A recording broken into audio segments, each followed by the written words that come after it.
Let me tell you why investing in real estate has a 90+% success rate. See, for those who are not familiar with Andrew Carnegie, the Carnegie family, very regarded. He was a billionaire with a B. See, 90% of all millionaires became so through owning real estate.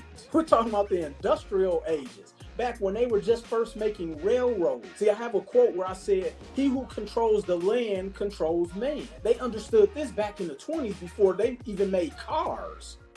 See, 90% of all millionaires became so through owning real estate.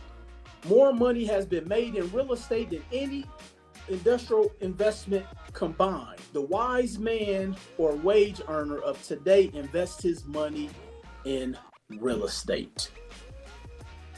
See, here's why I like real estate. Here's why so many people who I work with love real estate. Here's why every single successful businessman, businesswoman, entrepreneur invests in real estate. See, you don't need a college degree to invest in real estate. Think about that. See, going back to teaching the tangible or even the practical knowledge, we have people in college teaching business who don't own businesses. Somebody help me understand that one. You don't have to have a license in real estate to be a real estate investor. You don't need a real estate license if you didn't know that. You don't have to be good at sales.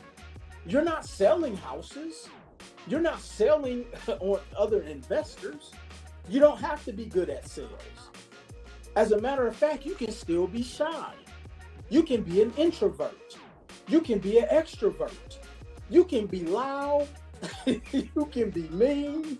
You can be whoever you are today and still be successful in real estate as a real estate investor. Believe it or not, I'm actually an introvert. I have to practice.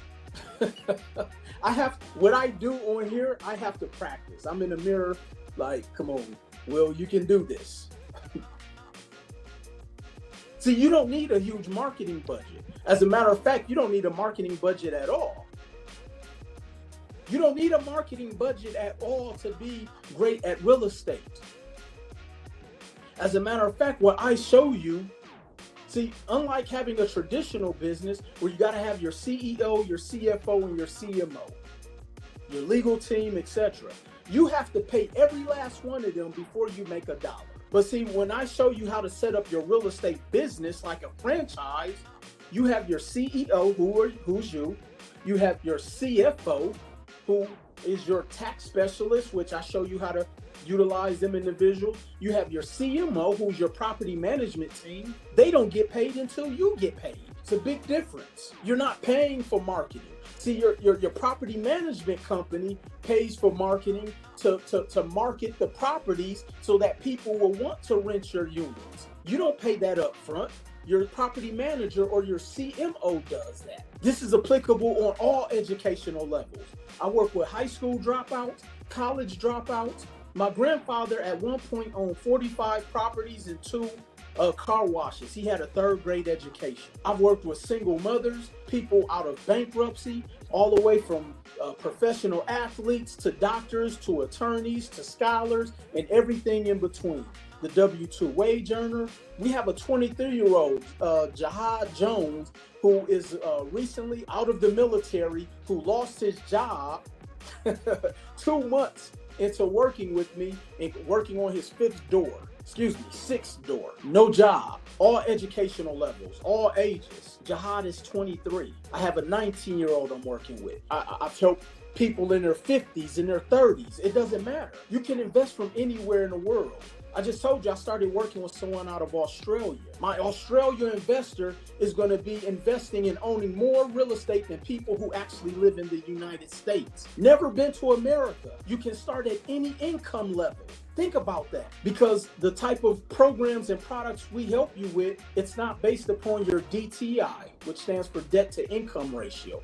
It's based upon your debt servicing, meaning that you don't have to even show proof of income from what we show you. You don't need prior experience. As a matter of fact, I prefer you have little experience, or if you do have a little bit more experience or your experience, you need to come with an open mind, because unfortunately what I'm starting to learn is that 60% of people who own real estate did it the wrong way. They did it the wrong way. You don't have to quit your job. See, there's so many misconceptions. See, when people go online and look up real estate investing, and here's why people are stuck when it comes to real estate investing. If you go online right now and look up how to become a real estate investor, there's so much confusing information on the internet. Let me show you one. So fundamentally, the reason so many people fail at real estate investing is because they're chasing what is called equity.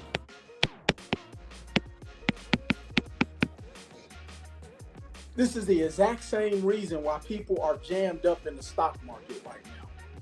They're chasing equity. See, equity is a one-time hit, and a lot of the times you get one chance at it. This past week, I was in LA speaking with some affluent business owners, and a lot of them are in Hollywood. They make films and all type of things. So here's why so many people fail in real estate.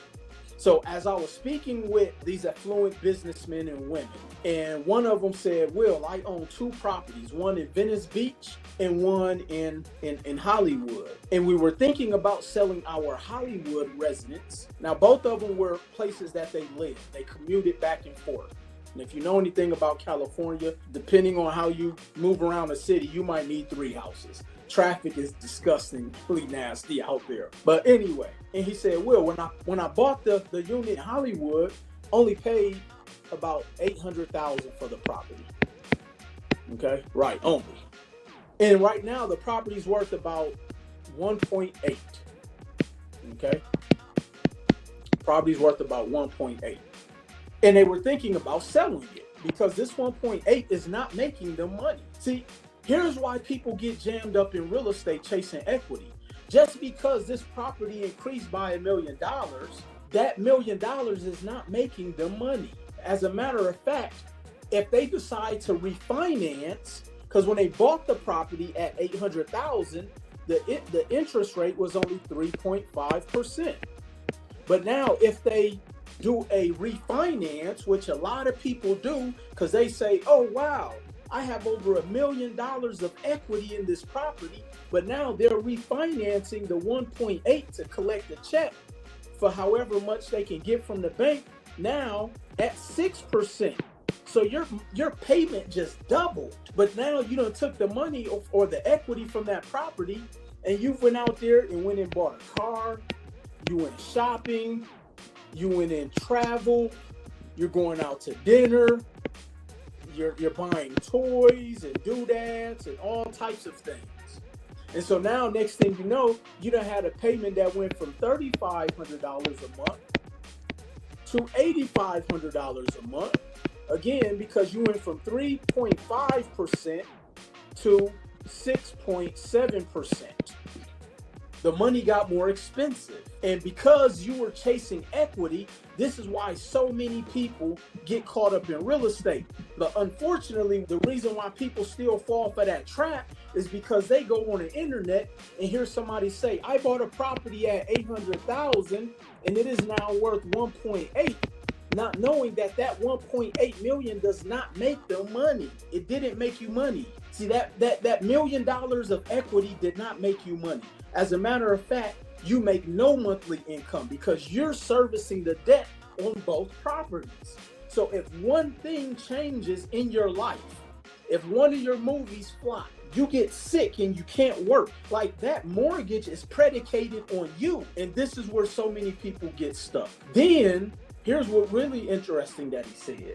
He said, Will, I've even thought about trying to sell this property. Now remember, we're talking about Hollywood. And he said, Will, I'm having a hard time getting market value because most people don't want to spend over $1 million for a property. Let me say that again. And I know we have some realtors on here who can contest to what I'm saying. Once you get about over 1.2 million, the harder that property becomes to sell because your pool of people who can afford 1.2 shrinks. Let me share something with you.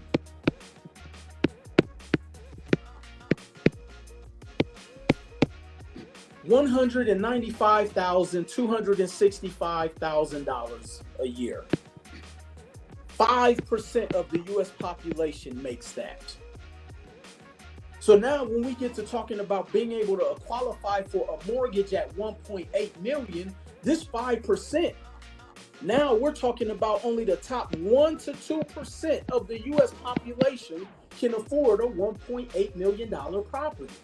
So for those people who want to learn about real estate investing, but they go on and they're hearing everybody talking about flipping real estate, the only thing that you hear as an untrained real estate investor or not understanding how money works when it comes to real estate investing is all you heard is 800,000, 1.8, and $1 million in equity.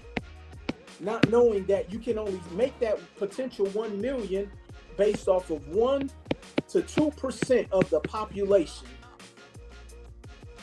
in the country. Let me say that again. You only have 1 to 2% of the population to sell that flip to. But because you are sitting there hoping for someone to help you change your life, you get impressed by hearing the numbers, which is why I said you have to know the intangible side of this, the intangible side of investing.